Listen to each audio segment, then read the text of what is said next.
दोस्तों, द्वापर युग में जब भगवान श्री कृष्ण अपने बालपन में एक पेड़ के नीचे बैठे अपनी बांसुरी बजा रहे थे, तभी उनकी तरफ एक हिरन दौड़ता हुआ चला आया और उनके पीछे जाकर छुप गया। वह हिरन बहुत ही घबराया हुआ था। भगवान श्री कृष्ण ने उसके सिर पर हाथ फेरते हुए कहा, क्या हुआ? तुम क्यों छुप रहे हो?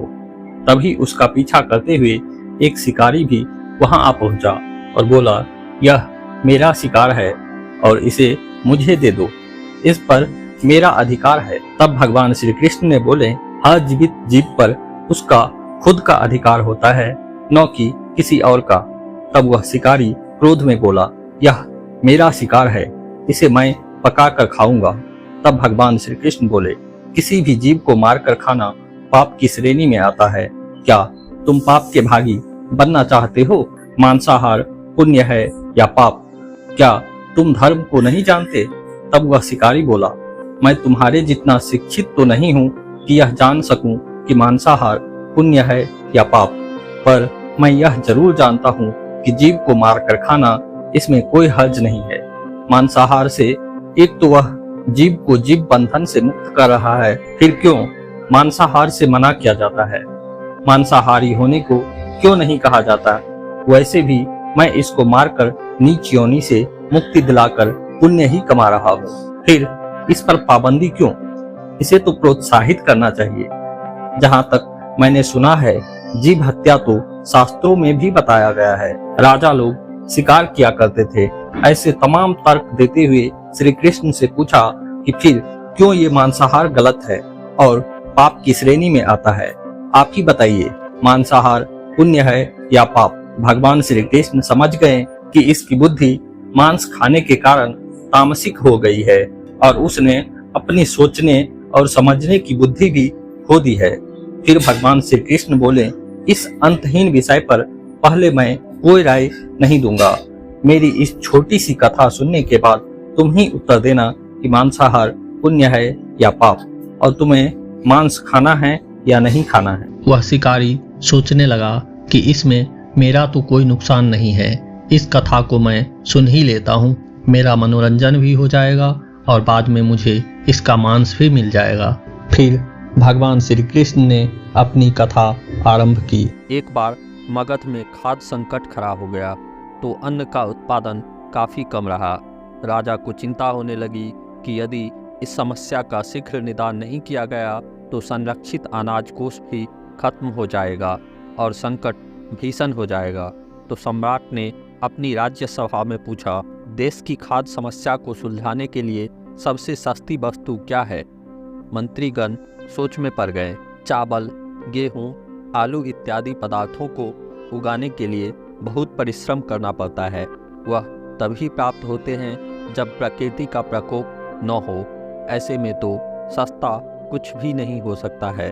तभी शिकार का शौक रखने वाले एक मंत्री ने सोचा कि यही उत्तम अवसर है, क्यों न अंधाधुंध शिकार के लिए राजा की अनुमति ले ली जाए।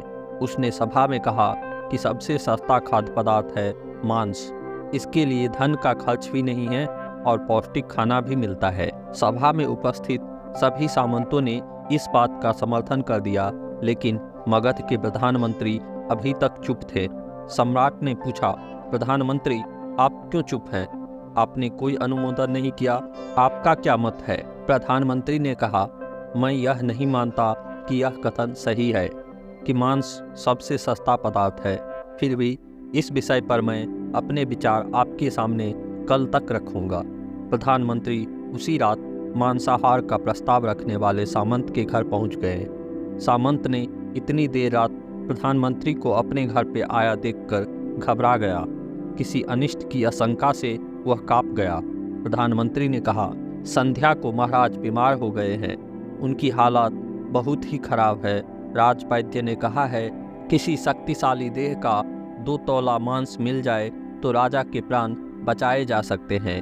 आप महाराज के सबसे विश्वास पात्र हैं, इसलिए आपसे योग्य कौन होगा? इसके लिए आप जो भी मूल्य लेना चाहें ले सकते हैं। आप कहें तो इस काम के लिए मैं आपको 1 लाख स्वर्ण मुद्राएं भी दे सकता हूँ। एक बड़ी जागीर भी आप मांग सकते हैं। बस आप अपनी इच्छा कहें, मैं कतार से आपके हृदय को चीर कर बस 2 तौला मांस निकाल लूँगा। यह सुनकर सामंत के चेहरे का रंग फीका पड़ गया। वह सोचने लगा, जब जीवन ही नहीं रहेगा तो लाख स्वर्ण मुद्राओं से मैं क्या करूँगा और बड़ी जागीर भी किस काम आएगी। वह झटपट अंदर भाग गया और अपनी तिजोरी से 1 लाख स्वर्ण मुद्राएं लेकर आया। मुद्राएं देकर उसने प्रधानमंत्री के पैर पकड़ लिए और गिड़गिड़ाते हुए बोला, श्रीमंत, मैं आपकी 1 लाख मुद्राओं में अपनी 1 लाख मुद्रा और मिलाता हूँ। इस पैसे से आप किसी और सामंत के हृदय का मांस खरीद लें, किंतु मुझे जाने दें, यह बात किसी और को पता न चले। मैं आपसे आग्रह करता हूँ। प्रधानमंत्री जी यह सब समझ चुके थे। वह उसे थोड़ी और मानसिक पीड़ा देना चाहते थे। प्रधानमंत्री ने आगे कहा, सामंत, आप शरीर से बलिष्ठ हैं, आपकी कद काठी महाराज से मिलती जुलती है, इसलिए राजवैद्य ने खास तौर पर आप ही का नाम लिया है। आपके दान से हमारे अच्छे राजा की जिंदगी बच सकती है।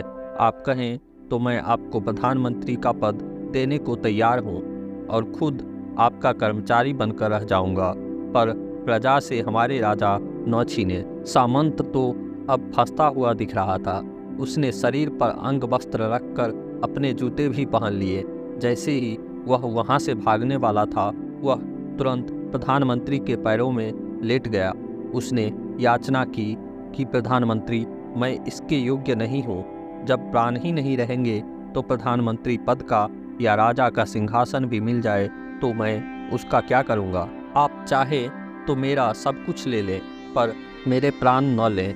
मैं अपना ये भवन और सारा धन आपको सौंपता हूँ।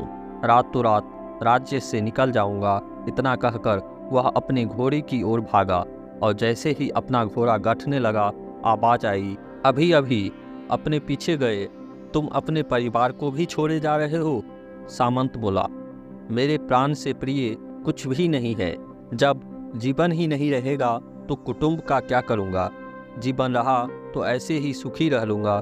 इतना कहकर घोड़े पर छलांग लगाकर बैठ ही गया। वह अभी चलने को ही था कि प्रधानमंत्री ने घोड़े की साख पकड़ ली।